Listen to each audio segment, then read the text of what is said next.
பல்டி படம் பார்த்துருப்பீங்க, உங்களுக்கே தெரியும். கண்டென்ட்டோட ஆக்ஷனாக இருக்கும். அது கொஞ்சம் யூனிக் ஸ்டைல் பண்ணோம். அந்த பல்ட்டியில் அந்த கபடியில் இருக்கிற மூமெண்ட்ஸ் வச்சு தான் ஆக்ஷன்ஸ் கொரியோகிராஃப் பண்ணியிருக்கோம். ஸோ அது லார்ஜ் ஃபைட்டு நீங்கள் பார்த்தீங்கன்னா தெரியும், ஒரு வேறு மாதிரியான ஒரு டோனில் இருக்கும். கண்டிப்பாக பாருங்கள், சப்போர்ட் பண்ணுங்கள். தேங்க்யூ. சேர்ந்துங்க அப்படி இருக்கு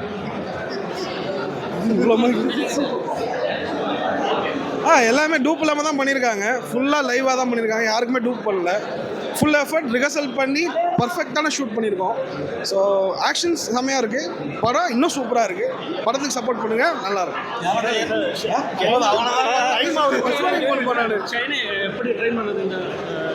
எல்லாத்துக்குமே எல்லா ஆக்ஷனுமே ட்ரெயின் பண்ணோம். 4 பேருமே ட்ரெயின் பண்ணோம். எல்லாருக்குமே தனித்தனி செப்பரேட்டான ஒரு ஜோன் இருந்துச்சு.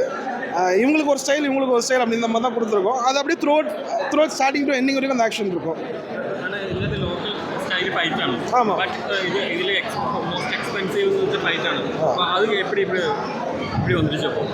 அது டிபெண்ட்ஸ் ஆன் ஃபிலிம் தானே. நம்ம இந்த படத்துக்கு இது தேவைப்பட்டுச்சு, இந்த மாதிரியான ஆக்ஷன் தேவைப்படுது.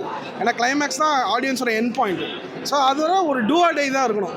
அந்த 4 பசங்களுக்கும் ஆப்போசிட் கேங்க்கும் டூ ஆர் டை. ஸோ அது அவங்களோட ஸ்டைலில் ஃபுல்லாக நரேட் பண்ணியாச்சு. ஓகே, இந்த மாதிரி ரியல் லைஃப்பில் பண்ண முடியுமா? ரியல் லைஃப்பில் பண்ண என்னங்க, சினிமா எடுக்கிறது சினிமா, ரியல் லைஃப்பில் பண்ண முடியாதுங்க. இப்போ பள்ளிச்சட்டம்பி போயிட்டுருக்கு, களம் காவல் ரிலீஸ்க்கு வெயிட்டிங்கில் இருக்குது. ஸோ அப்படியே பேக் டு பேக் ப்ராசஸ் போயிட்டுருக்கு.